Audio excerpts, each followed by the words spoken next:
Hello everyone! So welcome to Titos and Titas Academy. So ngayon po meron tayong pag-uusapan, mga usual na questions ng ating mga viewers. Okay, so I am Tita Pebbles. This is Tito Aaron. Tita Chai. And this is Tito Richard. Okay, so yung question natin for today, ang tanong is, bakit daw yung VUL yung usual na sinasuggest ng mga financial consultants or financial advisor?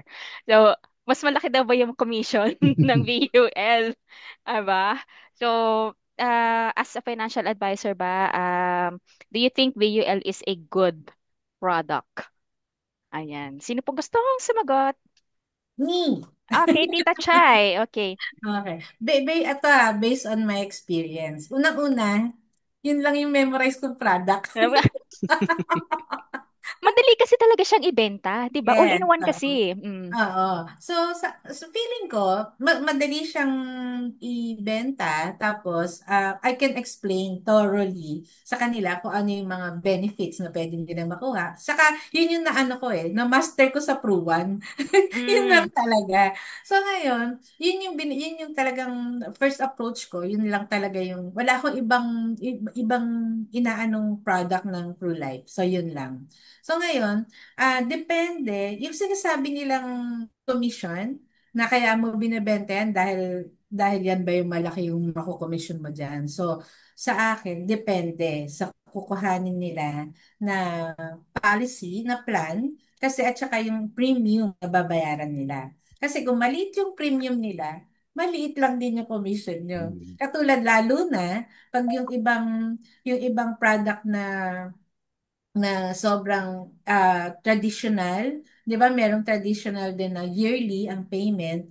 So sobrang liit lang 'yan. Pero hindi ako sa akin, syempre kaya nga tayo nagtatrabaho as financial advisor, kaya natin side hustle to, para syempre kahit papaano meron tayong income, 'di ba? Pero yung commission is ano na 'yan, yung bang second ano na 'yan second Secondary.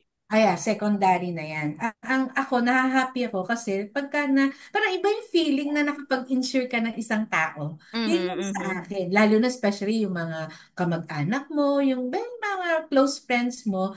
Parang talaga yung congratulations ko sa kanila, ibang klase. Parang ako yung natutuwa. Kahit ako, wala akong insurance na gano'n, yung ganyan-ganyan, di ba? So, natutuwa ako para sa kanila na nakapag-insure ako ng life nila, na may securities la in the future, ganyan. So, hindi yan sa commission binabase. So, Mhm. kung malaki ang kinuhang premium, mas malaki yung commission mo.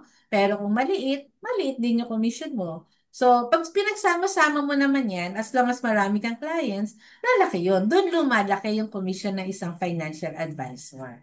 O, yun. Ayan. Yun lang sa Yan, akin. Tita Chay. Mm. Actually, medyo maarte ako. Alam mo ba yung instead na commission ang tawag ko? It's my professional fee. You know, we are Yun, licensed diba? financial advisor. So, we provide services to our clients. So, yung mga nakukuha natin, kumbaga parang yung sahod natin eh. So, it's our PF. 'Di ba? So, Correct, parang correct. usual lang ng mga nagtatrabaho sa opisina, 'di ba? So, nagtatrabaho kayo isang buwan, meron kayong sweldo. So, ganyan din Mm. sa atin because we provide services din sa clients. Ganyan. Because sa iba Lifetime. kasi, parang syempre, parang may hindi maganda yung connotation na commission, parang pinirahan mo lang yung client. 'Di ba? Oo. Parang ganyan kasi eh. Kinomisyonan, I ano? just, I just want to remind everyone that we are licensed professionals. So, ayan po.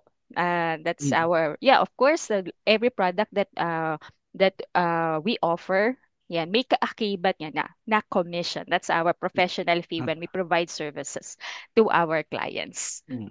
Ako Mhm. Ayan. naman, ako naman,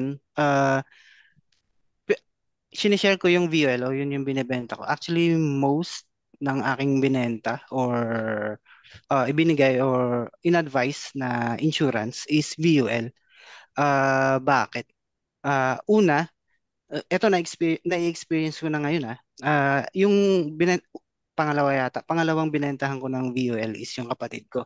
So, tuloy-tuloy siya nakapagbayad, ano. Tapos merong time na hindi na siya nakapagbayad. Good thing, tumagal yung kanyang ano, kumbaga tuloy-tuloy siya nagbayad. So may naipon na fan value. Tapos ngayong Mm. hindi siya nakapagbayad, yun yung sumasalo para mabuhay pa yung VUL niya, Policy. yung plan niya. So hindi naman kasi lahat talaga kayang ituloy-tuloy. Merong times kasi na mm, mawawalan ka ng trabaho, mawawalan ka ng income. So yun yung isang silbi. Kaya gustong gusto kong ibenta or i-advise yung VUL. Tapos meron pa akong isang narinig, trader naman siya. Magaling na trader to ah. Ah, tapos ang binili niya rin, mas marami siyang binili na VUL. Bakit? Do trader na siya. Ito trader na siya. Pwede naman niyang i-trade na lang Mm. ano yun? Pwede namang BITD yung bilhin niya. Yung ano yan? Buy Traditional product, mga ganun. traditional ano mga plans para mas mura nga naman. Tapos siya na mag-invest nung difference. Ayun. Pero siya, VUL pa rin. Ang dahilan, ayaw na niyang ma-stress doon sa ano, sa Mm. kanyang policy. Gusto niya ah, i-make sure niya na mabubuhay 'yun hangga't buhay din siya. Mm. Ayun. Ganun siya. Kaya VUL yung ano. And about sa commission naman, tama si Miss Chai na depende. Depende kung ano, kung gaano kalaki o gaano kaliit din yung premiums ni client. Tapos nung una ako, hindi ako nakatingin sa commission din eh. Totoong secondary na lang siya kasi tawag dito, yung makukuha kasi ni client is mas malaki dun sa commission kung tutuusin. Kaya Mm.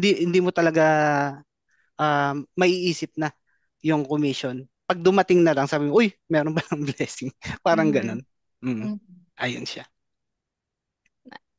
Tito Richard, may dagdag ka ba? Ay, yeah, oo. So, maganda nga yung Nagpuso. question na yan kasi yan ang laging yan sinasabi. Pero para sa akin why? Ito yung why kasi para sa akin, ang BUL talaga ang pinaka the best na product. Wala na po siguro para sa akin na mas gaganda pa dyan. You know why? Kasi ah dapat kasi ang tao meron kasi siya dapat bago siya dumating ng 60s niya o mag-retire siya dapat meron siya multiple policy. Okay? So hindi lang dapat isa. So what do I mean by multiple? Marami kasi tayong needs. Now, dapat ang unang-una mong policy kapag ka nag-start ka na mag-work is BUL. Okay. Go. So for me naman, it's actually really easier to sell and mas mura talaga siya. Why? Sabi nga ni Tito Richard, ang isang individual kailangan talaga meron tayong mga multiple policies. So sa VUL, since it's all in one, so meron na siyang death benefit, meron din siya mga critical illnesses na benefit din. Na meron ka pa pwede mga i-add-ons. Kasi Riders. kung individual mo kasing kukunin yan, mas malaki yung babayaran mo. Kapag Correct. VUL, mas cheaper. So kung yun yung afford mo ngayon, then tama nga si Tito Richard, kung yun yung ikaw yung nag start magtrabaho, di yun mo na yung kuhanin mo.